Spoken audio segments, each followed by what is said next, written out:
ఎడారిలో సెలయేర్లు. మే 31. పరిపక్వమైన ధాన్యపు పనల వలె.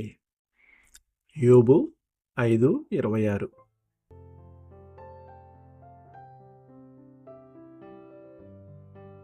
ఒక ఆయన పాత ఓడలను ఏ భాగానికి ఆ భాగం ఓడదీయటం గురించి చెబుతూ అన్నాడు. పాత ఓడలకి వాడిన కలప నాణ్యతను పెంచేది, దాని వయస్సు ఒక్కటే కాదు. ఆ ఓడ సముద్రంలో అలల తాకిడికి గురై అటు ఇటు అల్లాడిన సందర్భాలు, అది మోసిన సరుకులు కూడా దాని కలపను పదును పెడతాయి. ఓడ అడుగున నానబెట్టే సముద్రపు నీటి రసాయనిక చర్య కూడా ఆ కలపను మెరుగుపరుస్తుంది. కొన్నేళ్ల క్రిందట దాదాపు 80 ఏళ్ళు సముద్ర ప్రయాణాలు చేసిన ఒక ఓడను విప్పి దానిలోని దుంగలను, పలుచని చెక్కలను న్యూయార్క్ నగరంలోని ఒక ఫర్నిచర్ షాప్లో ప్రదర్శించారు. వాటి విచిత్రమైన రంగుల మేలికలయిక అందరినీ విపరీతంగా ఆకర్షించింది. ఎన్నో సంవత్సరాల సముద్ర ప్రయాణం ఆ కలపలోని సూక్ష్మ రంధ్రాలను పూడ్చి దాని వన్నెను ద్విగుణీకృతం చేసింది. చైనా కళాకారుడు తన ప్రతిభనంతా ఉపయోగించి రూపొందించిన పింగాణీ పాత్ర కంటే అతి మనోహరమైన, గంభీరమైన రంగుతో అలరారుతున్నది ఆ కలప.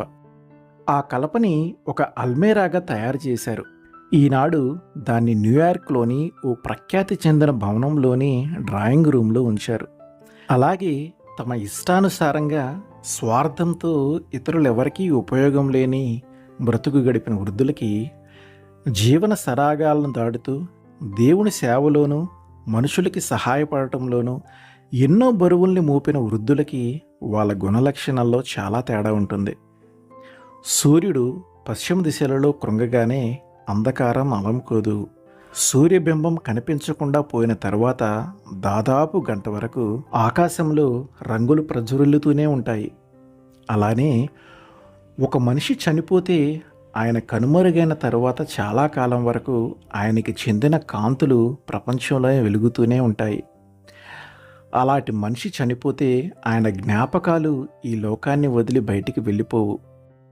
ఆయన వెళ్ళిపోతూ తనదైన ఏదో కొంత వదిలి వెళ్తాడు.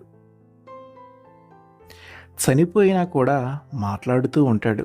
ఫ్రెంచ్ వాగ్మయకారుడు విక్టర్ హ్యూగో తన 80వ ఏట తన విశ్వాసాన్ని గురించి ఇలా అన్నాడు: నాతో ఇకపై నేను గడపబోయే జీవితం కదలాడుతూ ఉంది. చాలాసార్లు నరికిన, తిరిగి ఏపుగా పెరిగిన అరణ్యంలాగా ఉన్నాను. ప్రతిసారి కొత్తగా పుడుతున్న చిగుర్లు అంతకు ముందు వాటికంటే ఉప్పొంగుతూ ఉంటున్నాయి. పైపైకి ఎదుగుతున్నాను. సూర్యరశ్మి పైనుండి నన్ను సోకుతున్నది. భూమి నాకు పుష్టికరమైన లవణ జలాలను ఇస్తున్నది. కానీ ఆకాశమైతే అనిర్వచనీయమైన కాంతితో నన్ను వెలిగిస్తూ ఉన్నది.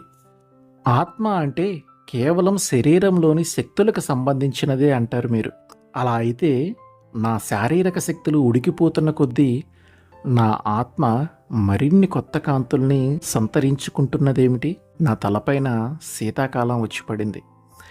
నా హృదయంలో మాత్రం నిత్యం వసంత ఋతువు నెలకొని ఉంది.